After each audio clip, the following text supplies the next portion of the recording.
The Internet of Matter is our matter of consideration for you next. And a great guy to take us there as well. Great to have him here in Dubai, in fact. Long list of achievements. Aviator, entrepreneur, investor.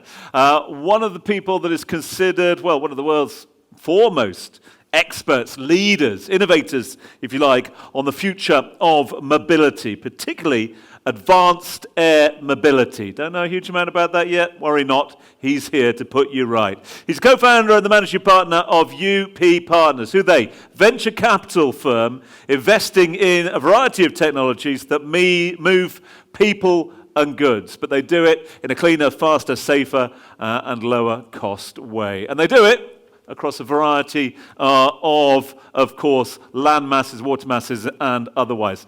He's here to explain all. It is the Internet of Matter. He's flown in especially for this. Please welcome to Dubai, Cyrus Zaghari. Good afternoon, and thank you to His Excellency for having me here to share with all of you the exciting things that are happening in the future of mobility. And just a moment ago, the introducer talked about what it is I do. And really, what I do is we invest in things to help make all the things we were promised as kids come true. Flying cars, drones, rockets, autonomous cars, whatever it might be. And what you see here behind me is a bit of an explanation in terms of what we're trying to do, which is to transform the moving world by investing in technologies that move people and goods cleaner, faster, safer, lower cost, the ground, air, sea, and space. And we're living in one of the most interesting times as it relates to how everything related to mobility is changing at the exact same time. What you're seeing here are 4 charts. They're Google Trends around searches related to things in the air, sea, space, ground, in terms of new mobility changes. And it's becoming much more interesting to humanity about how we move about this planet. And what you're seeing here is the entire continuum of mobility, from very short distances using electric scooters all the way to rockets that can go theoretically infinitely far away. And the ecosystem around future mobility is expanding at a rate we've never seen in society. And just an example of some of the companies that are building in and around this space. This is a chart that should make every one of us proud to be human.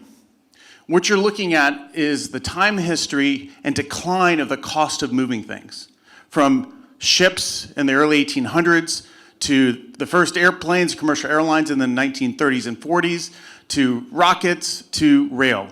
And if you extend that line down for another 20, 30 years, if we use that trajectory, theoretically the movement of people and goods will become effectively free.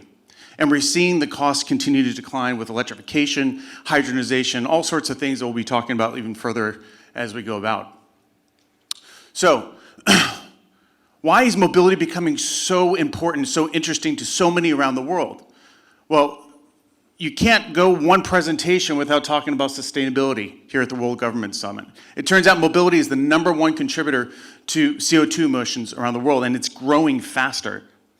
And if we look at what the next 10 years is going to be, we'll be at about 20% increase in CO2 emissions.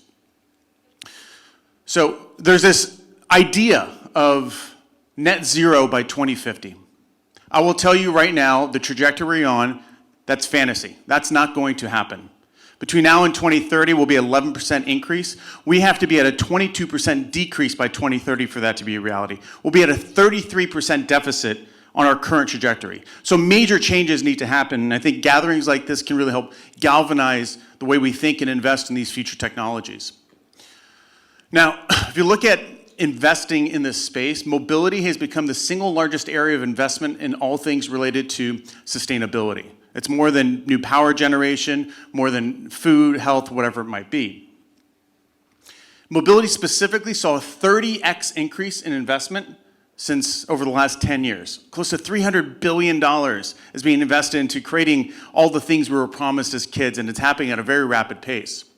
And if you dissect that out into the different things that are being invested into, about 80% of it are things on the ground, so last mile delivery, electric vehicles, autonomous driving, and then you can go into flying cars, drones, and better ships, and whatever it might be. And we'll talk about more detail some of those here in just a minute. Let's talk about Norway for a moment. Norway has done an exceptional job of making this transition to EV. And if you step back and look at what's the largest economic driver in Norway, it's oil. And here's a country that has gone to 88% adoption of new cars in Norway, being electric vehicles. Now let's compare that against the two largest markets in the world, the United States and China.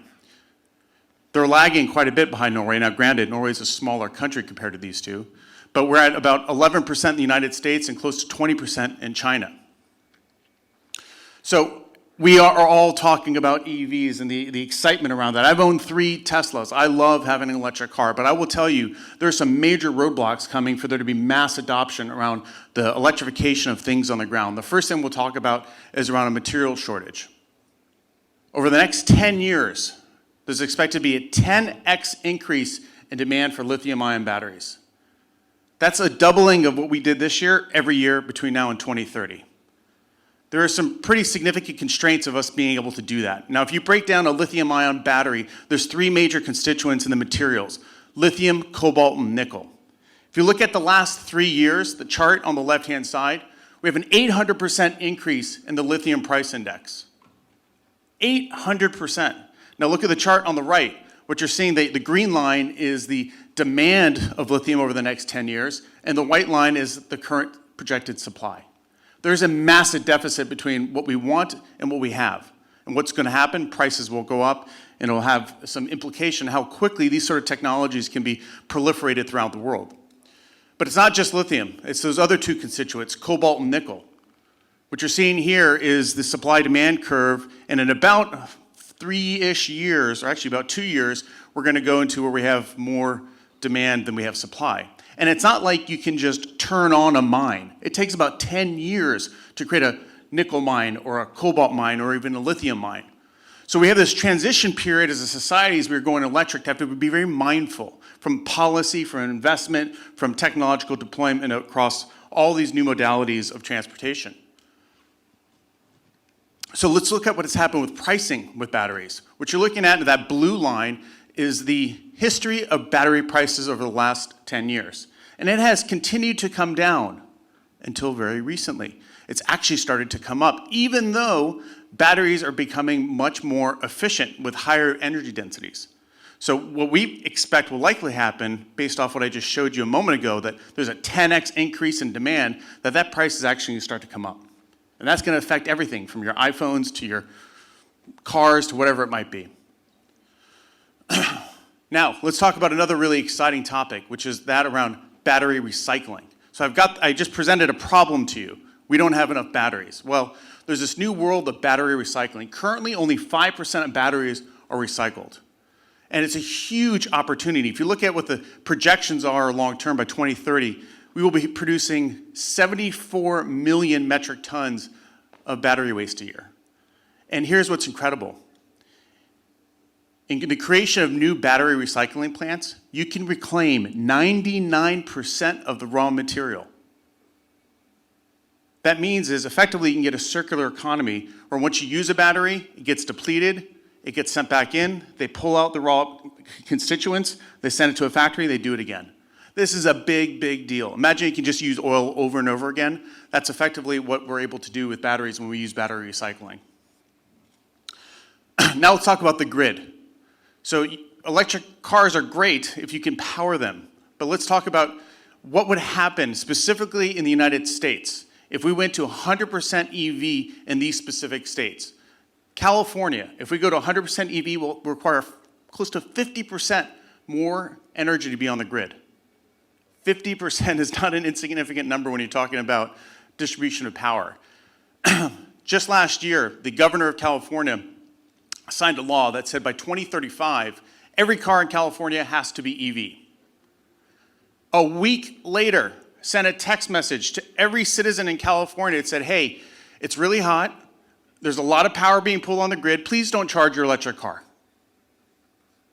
So the reality of bringing on these incredible vehicles onto our current infrastructure is that we need to be making significant investments in how we use clean energy to be able to power these clean cars. If we're just putting more oil and whatever might be able to power the grid, you're not exactly solving the problem. Now, specifically the United States, with the most recent Inflation Reduction Act, a significant amount of capital has been allocated towards solving these sorts of problems. Close to $130 billion allocated towards batteries and renewables, clean transportation, and hydrogen. What's really fascinating about that, and these are big, big numbers, is what Europe just announced about a week and a half ago. $1 trillion proposed package to help the European continent go net zero by 2050. That's close to a 10x from what the US just allocated towards this future. So what does that mean? We're gonna see a lot of innovation, a lot of new companies, a lot of new technologies around this great master human plan to effectively go net zero by the middle of the century. So as the introducer mentioned earlier, I'm an aviator, been flying close to 30 years. Airplanes, helicopters, jets, whatever it might be, and I love to fly. And what I love even more is expanding the benefits of flight to more and more people. And we're seeing is the convergence of exponential technologies that are allowing flight to become prolific throughout every way we can imagine. And there's really 6 major new technologies that are hitting all at the same time. Electric aircraft, hydrogen aircraft, autonomous aircraft, electric vertical takeoff and landing vehicles, cargo delivery drones, and sustainable aviation fuel. I'm going to hit on a few of these very rapidly to bring you up to speed in terms of what's happening. First, let's talk about drones. Drone delivery is the first thing you will actually see that will positively affect your life. Last year, we saw 1.4 million drone delivery flights. That was double the year before, that was double the year before, that was double the year before. And you're seeing lots of different applications around drone delivery. My partner, Adam Grosser, sitting in the crowd here, he's the chairman of Google's drone delivery company, Google Wing. What you're seeing here is a nest of Google drones that are going out to do delivery flights. This is an actual map of real-time flights happening in Australia, where the testing is happening as we speak. If you're a consumer with the app, you can download and say, I want a box of pasta delivered from the grocery store. The amount of energy it takes for that drone to fly from the store to you is less than the energy to boil the water to cook it. Incredible sustainable way of being able to move things, especially smaller packages.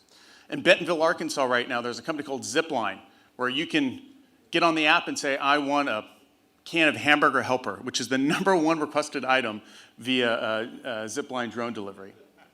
And this company started, actually, let's talk about this really quickly. They have a really cool technology around sense and avoid with airplanes. As a pilot, I don't want to run into a drone. That wouldn't be a lot of fun. But what they use is actually microphones to be able to listen to airplanes. This is brand new technology that's never really been used at scale.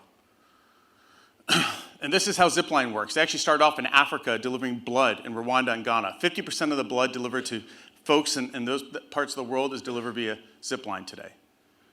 Absolutely incredible technology. So now let's talk about flying cars. Close to 400 companies are developing some sort of flying car. This is one of the companies that we invested in called Beta Technologies based in Burlington, Vermont. This vehicle can fly about 300 nautical miles fully electric. It takes $17 worth of electricity to do that. It has the capability to fly vertically as well. The largest customer is UPS. Why is UPS interested? Right now, a package for UPS goes from a distribution center to a truck to an airport to a small turboprop to another airport to another truck to another distribution center. With this vehicle, they can go from distribution center to distribution center and cut out that entire supply chain. The United States government is interested in this, a lot of other customers. You will continue to see a lot of new companies in and around this space. And it's exceptionally efficient. What you're seeing here are the efficiency curves as a function of distance traveled of 4 as compared to a internal combustion engine vehicle and a electric vehicle. Especially as you go further distances, they become very, very efficient. Lastly, we'll go into the new power sources. So this vehicle, if you can bring the volume down just a bit, just flew about 3 weeks ago, Eviation. It's close to a 20,000-pound fully electric airplane that is going to be a new option for operating in regional environments. New Zealand, Air New Zealand has just signed a deal to deploy these within the next 10 years. But it's not just electric airplanes. It's also hydrogen-powered airplanes. This video you're seeing was also about a week or two ago of a aircraft that is being flown, a little volume up on this one, with one engine being powered by hydrogen, the other engine being powered by traditional jet fuel. What you see in the back shooting out of that airplane is water, which is the byproduct of burning hydrogen, is water. That's a lot better than all the other stuff that comes out. Within a month, 2 companies have done their first flight of a hydrogen-powered airplane. Exceptionally exciting time in around the future of aviation. All of you should be very proud that are Emiratis of your airline. Emirates Airlines just flew this 777 last week on 100% sustainable aviation fuel on one side of the airplane. What is sustainable aviation fuel? It's effectively biomass that's on the surface of the planet that is converted to jet fuel. So this was not oil coming out of the ground to power this vehicle. It was actually carbon that was already on the surface of the earth. One major thing to be paying attention to is the pilot shortage. Folks, if there's anything you walk away from paying attention to is this. There will be a shortage of 65,000 pilots by the year 2030. That means is airlines won't be able to hire pilots, they won't be able to buy new airplanes, they won't be able to go from A to B. This could be a huge impact to our global economy. So we're going to see a big increase in investment in creating pilots cheaper, better, safer, whatever it might be, and using autonomy to help us do that. I'm going to jump through these last few slides until this last one right over here. Within the next 2 weeks, SpaceX is likely to launch the largest rocket ever made.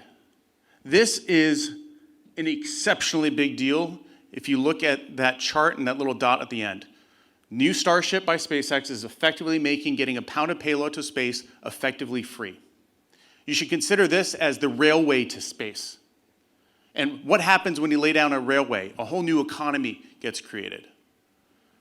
And what kind of things get created? So here's a company we're investors in, is Axiom Space, which is creating the new International Space Station completely private. They're launching, as we speak, on SpaceX Falcon 9, and will be doing more so on the larger rocket. This is no longer becoming a government initiative, this is becoming private industry. And I'll end with this video here.